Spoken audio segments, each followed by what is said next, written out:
എല്ലാവർക്കും നമസ്കാരം. എൻ്റെ പേര് ജോർലി, കൊതവറ, വൈക്കം ഫൊറോന. അങ്ങനെ ആർക്കും പ്രയോജനമില്ലാത്ത ഒരു സിനഡ് കൂടി കഴിഞ്ഞു. ആസ് യൂഷ്വൽ അവർ സിമിലിയർ സർക്കുലർ തന്നെ വീണ്ടും ഇറക്കിയിരിക്കുകയാണ്. വലിയ വ്യത്യാസം ഒന്നും കാണുന്നില്ല. എനിക്ക് തോന്നുന്നത് നമ്മൾ ഇനി അധികം ടൈം ടു ടൈം മൗണ്ടിലോ അല്ലെങ്കിൽ അരമനയുടെ മുമ്പിലോ പോയി സമരം നടത്തിയിട്ട് വലിയ കാര്യം ഉണ്ടെന്ന് തോന്നുന്നില്ല, അതർ ദാൻ സ്പെൻഡിങ് അവർ മണി. കാരണം വെച്ചാൽ ദൂരെ നിന്ന് വരുന്നവർക്കെല്ലാം നല്ല പൈസ ചെലവുണ്ട്. ഞാൻ പറയാൻ ആഗ്രഹിക്കുന്നത്, നമ്മൾ ഇനി കൂടുതൽ കോൺസെൻട്രേറ്റ് ചെയ്യേണ്ടത് വിശ്വാസികളെ ബോധവാന്മാരാക്കുക.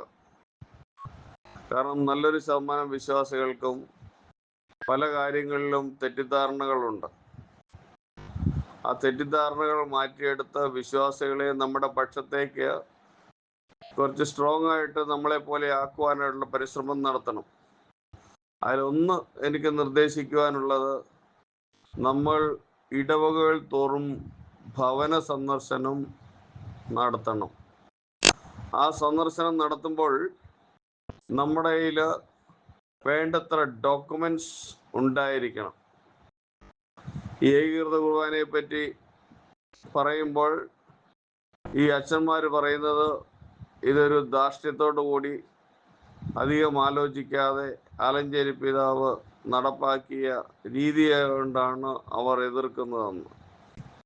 പക്ഷേ നമ്മുടെ കയ്യിൽ ഡോക്യുമെന്റ്സ് ഉണ്ടെങ്കിൽ നമുക്ക് പ്രൂവ് ചെയ്യാൻ സാധിക്കും. എസ്പെഷ്യലി ഞാൻ പറഞ്ഞല്ലോ, ഇലവനാൽ പിതാവിൻ്റെ ഏകീകൃത കുർബാനയുടെ കമ്മീഷൻ ചെയർമാനായിരുന്ന തോമസ് ഇലവനാൻ പിതാവിൻ്റെ ഒരു പ്രസ്താവനയുണ്ട് നമ്മുടെ കുർബാന പുസ്തകത്തിൽ, പരിഷ്കരിച്ച ഏകീകൃത കുർബാനയുടെ പുസ്തകത്തിൽ. അതായത് ഈ കുർബാനയുടെ നാൾ വഴികൾ അത് കഴിവതും വിശ്വാസികളെ കാണിക്കുകയും വായിച്ചു കേൾപ്പിക്കുകയും അല്ലെങ്കിൽ അതിനൊരു കോപ്പി വീടുകൾ തോറും കൊടുക്കുകയും വേണം. രണ്ടാമത്, നമ്മുടെ എറണാകുളം അങ്കമാലി പിതാക്കന്മാരായിരുന്നവരുടെയൊക്കെ എഴുത്തുകള്, നിർദ്ദേശങ്ങള് പ്രസ്താവന രൂപത്തിൽ വന്നിട്ടുണ്ട്. പ്രത്യേകിച്ച് ആലഞ്ചേരി പിതാവിൻ്റെയും താഴത്ത് പിതാവിൻ്റെയും പുത്തൂർ പിതാവിൻ്റെയും ഇവൻ തട്ടിൽ പിതാവിൻ്റെയും എല്ലാവരുടെയും അതും കയ്യിൽ കരുതണം.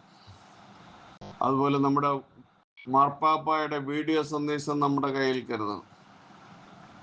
പിന്നെ അവർ പറയാൻ സാധ്യതയുള്ളത് ആലഞ്ചേരി പിതാവിൻ്റെ കാലത്ത് നടന്ന ഭൂമി കുംഭകോണമാണ്. നമ്മൾ 2016 ജൂൺ 15 ഇടയന്ത്രത്തിൻ്റെ അധ്യക്ഷതയിൽ കൂടിയ മീറ്റിങ്ങിൻ്റെ മിനിറ്റ്സിൻ്റെ കോപ്പി നമ്മുടെ കയ്യിൽ കരുതണം. അതിൽ 12 പേര് ഒപ്പിട്ടിട്ടുണ്ട്. 12 പേരിൽ ഒരാൾ മാത്രമാണ് ആലഞ്ചേരി പിതാവ്. നമുക്ക് നാച്ചുറലി വിശ്വാസികളോട് ചോദിക്കാം, ഈ ആലഞ്ചേരി പിതാവാണോ അവിടെ ദൈനംദിന കാര്യങ്ങൾ നടത്തുന്നതും ബാക്കിയുള്ള പൈസകൾ പോയി പിരിക്കുന്നതും കിട്ടാനുള്ള പൈസയൊക്കെ വാങ്ങിക്കുന്നതിൽ ആലഞ്ചേരി പിതാവല്ലല്ലോ? അപ്പോൾ അവിടെ ഇരിക്കുന്ന കൂരിയയ്ക്ക് എന്താണ് പണി? അവരുടെ ഉത്തരവാദിത്വമല്ലേ? അതിന് ആലഞ്ചേരി പിതാവിനെ മാത്രം ബ്ലെയിം ചെയ്യുന്നത് ശരിയാണോ?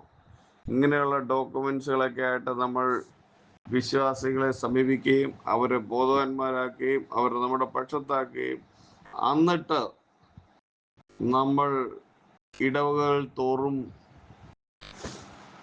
വികാരിയെ കണ്ട് ഏകീകൃത കുർബാന ഇപ്പോൾ ഇമ്മീഡിയറ്റ് നടത്തിക്കൊണ്ടിരിക്കുന്ന സമവായം എന്തുകൊണ്ട് ഷെഡ്യൂൾഡ് ടൈമിൽ ഒരു കുർബാന ഇവർക്ക് നടത്തിക്കൂടാ എന്ന് ചോദിക്കണം. എന്താ ഈ കുർബാന അവർ അംഗീകരിക്കുന്നില്ല എന്ന് ചോദിക്കണം. അംഗീകരിക്കുന്നെങ്കിൽ ആ കുർബാന ഈ കുർബാനയും തമ്മിൽ മറ്റത് ഇല്ലിസിറ്റ് ആണ്, ഇത് ലിസിറ്റ് ആണ്. അപ്പോൾ എന്തുകൊണ്ട് ലിസിറ്റ് ആയിട്ടുള്ള കുർബാന? മൊറോർ കാര്യം നോക്കുകയാണെങ്കിൽ ആ കുർബാനയും ഈ കുർബാനയും തമ്മിൽ പ്രാർത്ഥനകളിൽ വലിയ വ്യത്യാസമില്ല, അങ്ങോട്ടും ഇങ്ങോട്ടും തിരിയുന്ന വ്യത്യാസമേ ഉള്ളൂ. അപ്പോൾ അത് എന്തുകൊണ്ട് ഈ ഷെഡ്യൂൾ ടൈമിൽ തന്നുകൂടാ? നമ്മൾ എന്തിന് ഈ ഉച്ച കഴിഞ്ഞ് ആഴ്ചയിൽ ഒരു ദിവസം സമയം കിട്ടുന്ന വിശ്വാസികൾ വിശ്രമിക്കുന്ന ഉച്ച കഴിഞ്ഞ് 3:30 ഈ കുർബാന ചൊല്ലി നമ്മളെയും ഈ വികാരി അച്ഛന്മാരെയും എന്തിനു ബുദ്ധിമുട്ടിക്കുന്നു? നമുക്ക് ഈ കുർബാന തരണമെന്ന് അത് ഓരോ വികാരിയുടെയും പ്രൊഗേറ്റീവ് ഡിസിഷനാണ് ഏത് സമയത്ത് ചെല്ലണമെന്നുള്ളത്.